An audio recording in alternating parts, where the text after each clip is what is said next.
May 2016. It's evening and Berta Cáceres is just arriving home. Her friend Gustavo is visiting from Mexico and will be staying over.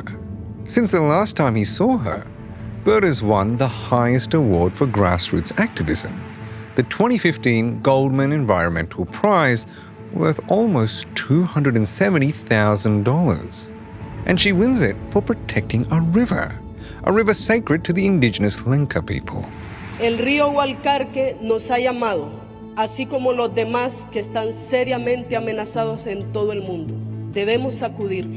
$270,000 is a lot of money in Berta's home country, Honduras. Berta and Gustavo pull up to a modest house in an isolated area. The house is small, made of wood, surrounded by a ring wire fence. It's been built on waste ground of some kind. Berta is meant to have a security detail, but tonight they're nowhere to be seen. Gustavo notices. Berta, this house isn't safe, he says. But they go inside anyway. Gustavo's an activist, and he's come to stay at her place for the night. Tomorrow, he'll give a presentation at her organization. Berta's happy to have company. Her children are adults, and they've all flown the nest. That evening, the pair hang out on her veranda. Gustavo smokes a couple of cigarettes, they chat. And around 11 p.m., they head to their bedrooms. The night is dead silent.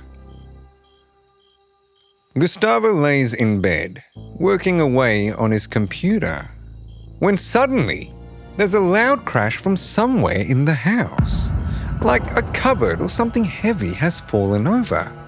Berta shouts out, "Who's there?" But no one answers.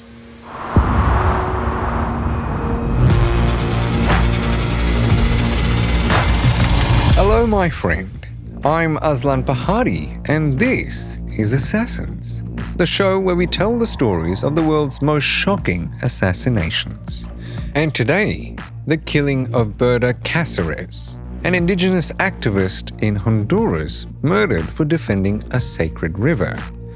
In the lead-up to Berta's assassination, powerful multinationals came up against the indigenous Lenca people of Rio Blanco. All this in the deadliest country in the world per capita for environmental activists. The vast majority of those killings go unpunished, but Berta's was the first time in almost 20 years that a businessman was convicted for it. Here's her story. David Castillo texts Berta Cáceres a lot. "Where are you going? How are you, my dear? Let me help you out." That kind of thing. You might mistake them for friends, but as an ex-military intelligence officer, Castillo is well-versed in working a mark. He knows how to apply the right kind of pressure. Castillo spent 4 years of training at the prestigious West Point Military Academy in the United States. He served in the Honduran army, and now he's founder and head of an energy company called Tejas. Castillo wants to build a hydroelectric dam on the Gualcarque River, the sacred Gualcarque River. That puts him in direct conflict with the region's largest indigenous group, the Lenca. And there's one member of the Lenca in particular who has become his biggest obstacle, Berta Cáceres. That's where all the text messages come in. David Castillo and Tejas have powerful supporters. They're backed by the Honduran authorities, by an arm of the World Bank, by European development banks. They're even backed by the world's biggest hydropower developer, Chinese state-owned Sino-Hydro. They say the project will bring jobs and infrastructure to Honduras. Tens of millions of dollars are on the line. So David Castillo keeps applying pressure every way he knows. Flattery, promises, assurances. He talks to Berta like they're old friends, like he wants the best for her. When that doesn't work, he tries subtle warnings, implied threats, But Berta Cáceres doesn't budge. So he raises the stakes. He has her followed. He knows where she's traveling, what she's wearing, things she said around her own dinner table, even what her youngest daughter's plans are for the future. And he makes sure she knows it. The meaning is clear, but it makes no difference. Berta doesn't move. They're toe-to-toe, and someone has to break. Berta grew up in La Esperanza, western Honduras. As a child, she's steeped in politics and activism. Her mum, Ostra Berta Flores Lopez, is a midwife in the Honduran countryside. She's also been the mayor of their hometown, a congresswoman, and the governor of Intibucá. So Berta knows how to deal with powerful people. She's learned from her mother. In her day-to-day life, Berta's warm and empathetic.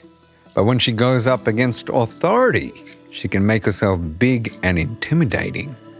Her friends say she speaks like a machine gun.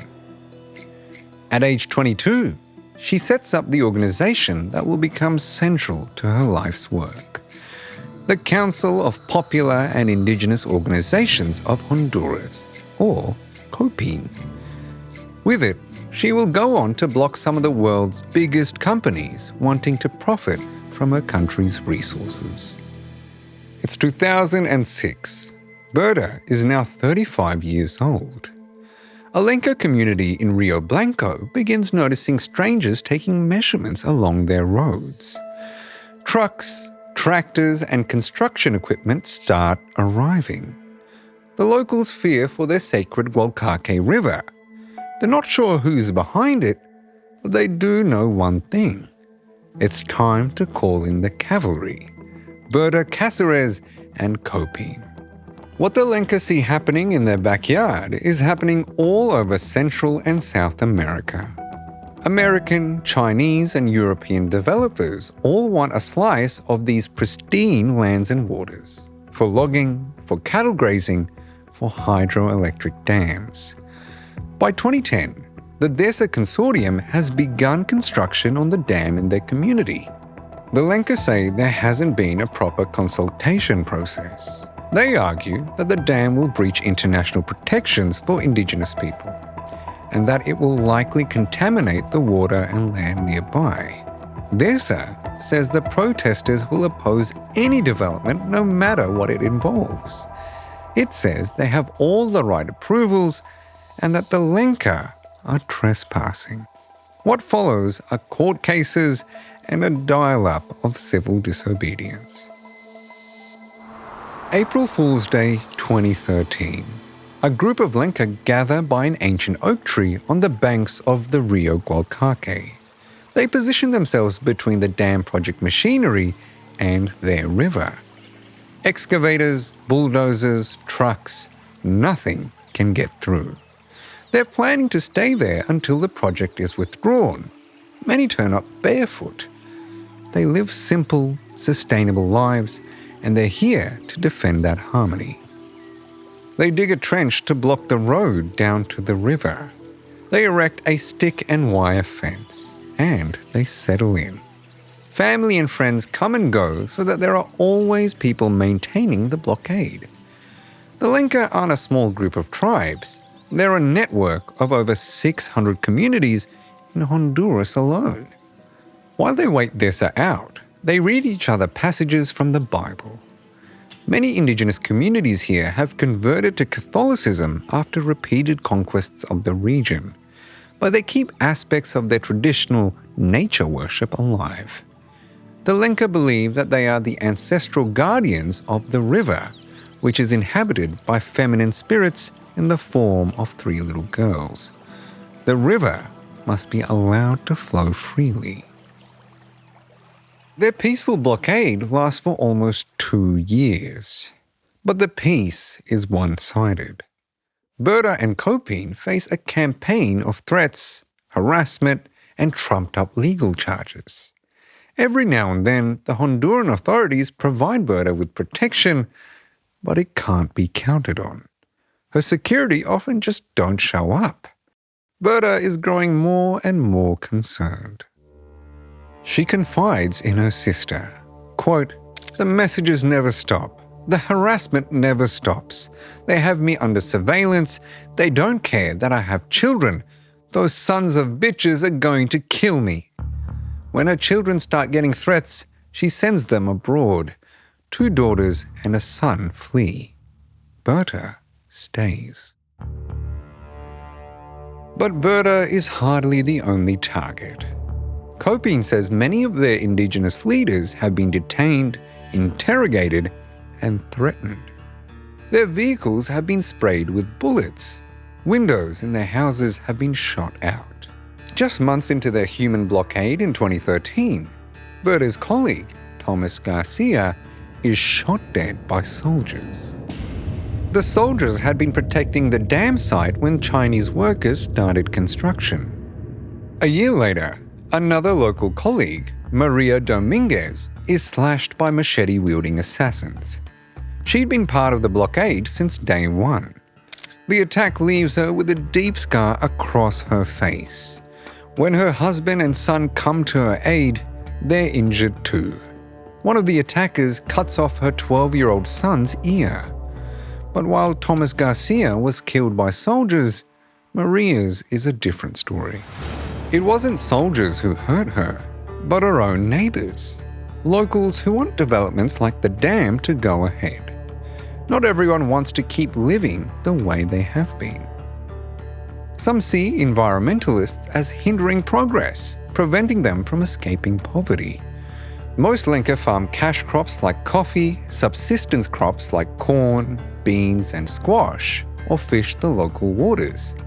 And it's true, the dam could flood their arable land, contaminate their water sources, and wreak havoc on the environment. But it could also bring development, connectivity, maybe even prosperity. When Berta wins the Goldman Environmental Prize in 2015, she's catapulted to global headlines. It's the most prestigious award in grassroots environmentalism. This level of exposure should bring an added layer of protection, the protection of becoming globally prominent. Her daughters begin to feel safe. Her youngest later says, quote, "My mum was so well known that I really doubted anything serious would happen to her. I thought meeting the Pope and winning the Goldman Prize would protect her. But it didn't." We return to the evening of May 2nd, 2016. Berta and her friend Gustavo have called it a night and retreated to separate bedrooms. They hear a loud crash bang. "Who's there?" Berta calls out from her room. 2 men are breaking into the kitchen. One makes a beeline to Berta's room, the other to Gustavo's. Suddenly, less than 2 meters away, there's a gunman. He quickly scans the room, checking for others. Gustavo looks at the gun, looks into the eyes of the man holding it, and sees certain death. And then, the gunman fires. Gustavo flinches to the side in the nick of time. The bullet grazes his knuckle, then catches his left ear. Gustavo falls to the ground, bleeding profusely. He lies still. He can hear struggle coming from Berta's room. 3 gunshots, and then nothing. The gunmen leave. They think he's dead. But Gustavo hears Berta call his name. He rushes to her room. She's on the floor, bleeding from wounds to her stomach. Gustavo cradles her in his arms. As she fades, he asks her not to go. But in less than a minute, one of the Lenca's greatest defenders is gone. 7 men were convicted of Berta Cáceres' murder. Some connected to Dessa, some former military men. David Castillo was found guilty of co-orchestrating her murder and was sentenced to more than 20 years in prison.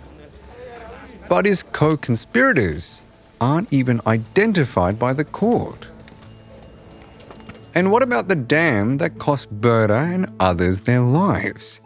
Well, after her colleague Thomas Garcia's death, Chinese dam-building giant Sino-Hydro pulled out of the project.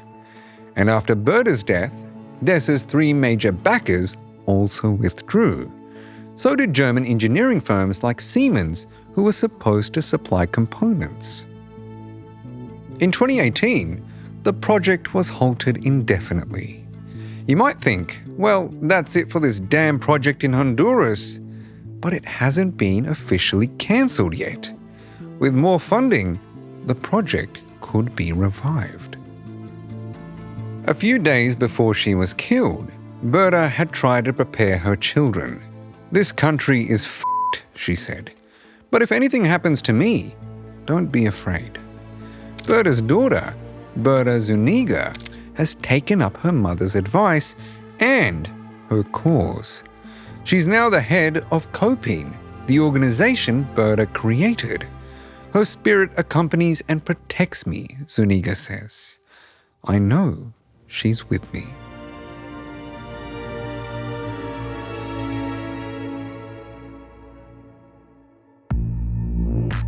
Thank you for watching, my friend. Green activists really put everything on the line. Is there an environment story from your region that we should cover on the show? Let us know in the comments.